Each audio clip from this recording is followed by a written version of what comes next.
Je suis sûre qu'un jour tu t'es mis en colère et que tu as dit des grossièretés, tu as dit des choses que tu ne pensais pas, tu as dit des choses finalement qui étaient en dehors de toi-même. Retiens bien le mot « en dehors de toi-même ». Ça te fait penser à quoi? Ça te fait penser à comme si une force, une énergie négative t'habitait pendant un court instant et te faisait dire des choses que tu n'avais pas envie de dire. On appelle ça les démons, on appelle ça des entités, ben c'est bien cela. Quand tu passes ton temps finalement à refouler tes émotions, c'est le cas de la plupart de nos enfants, quand nos enfants hurlent, pleurent, sont en colère, sont pleinement dans leurs émotions, on leur dit « chut, tais-toi ». Et du coup, en tant qu'adulte, tu passes ton temps à te taire. Et vraiment à te taire. Mais tu ne peux pas te taire comme ça parce que dans l'univers, tout est mouvement. Donc quand tu vas ressentir l'émotion, qu'est-ce que tu vas faire? Tu vas faire en sorte que l'émotion aille bien quelque part parce que l'émotion ne va jamais nulle part. Si l'émotion n'est pas vécue, elle est stockée. Elle est stockée dans l'eau de ton corps qui est peut-être représenté aussi par tes intestins, ton foie, ton estomac, ta rate. Et tout ceci est stocké ici. Parfois, cela peut bouger. La culpabilité peut aller dans ton dos, dans ton cou, dans ton coccyx. Donc, dis-toi bien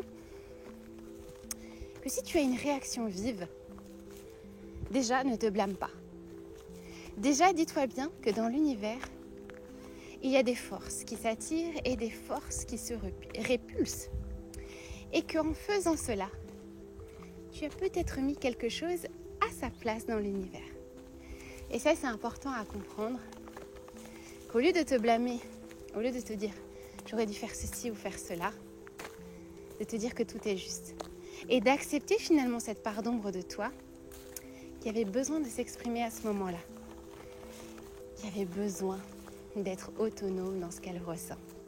Même si l'autonomie peut passer parfois par l'obscurité, elle est nécessaire à toi pour grandir. Et elle est nécessaire aussi à l'autre. Pour grandir. Donc ne te blâme pas. Quand tu es en colère et que tu sens que la colère t'habite, c'est que tu n'as pas laissé le temps à ton corps d'exprimer cette émotion. Donc ne t'en veux pas. Vis cette émotion. Passe à autre chose. Et si tu as besoin de t'excuser, et si tu as cette noblesse de t'excuser, fais-le. Fais-le parce que il y a vraiment quelque chose qui se passe à ce moment-là. Et tu deviens de plus en plus sage.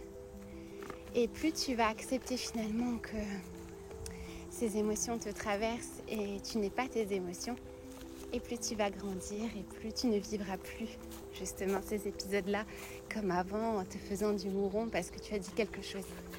Dis-toi bien que parfois nous disons certaines choses, mais c'est nos propres peurs qui nous fait croire qu'on n'aurait pas dû être comme ça, alors que l'autre, sur l'instant, en avait peut-être besoin. Sur ce, dis-moi en commentaire la dernière fois que tu t'es mis en colère et la dernière fois que tu t'es mis à faire des nœuds dans la tête, à culpabiliser ou à dire que tu devais faire ça, comme ça, comme ça, comme ça. Voilà, j'ai juste envie que le comme ça, que tu l'assumes et que tu te dises, mais en fait, le divin est parfait et que tu as réagi comme tu devais réagir. Bisous du cœur. Alors attention, bien évidemment, dans cette vidéo, je parle de colère, mais qui n'est pas là dans une réaction d'agression physique. On n'est pas là pour prôner le meurtre ou je ne sais trop quoi encore d'intense. Finalement, le meurtre, j'ai envie de dire, le fait d'être psychopathe, c'est le fait d'être déconnecté de ses émotions. Et le meurtre, c'est tout simplement laisser l'émotion totalement nous anesthésier et faire en sorte que nous ne soyons plus nous-mêmes du tout. Donc là, clairement, ce n'est pas ça dont je parle. Ne me faites pas dire ce que je n'ai pas dit. Mais c'est vraiment de faire la différence entre le fait d'être totalement anesthésié et d'avoir clairement une anomalie, une main prise par les entités négatives, et le fait d'être complètement dans son émotion et de le dire parce qu'on est dans l'impulsion, on est vraiment blessé, comme un animal blessé. Voilà, sur ce, je te laisse à méditer.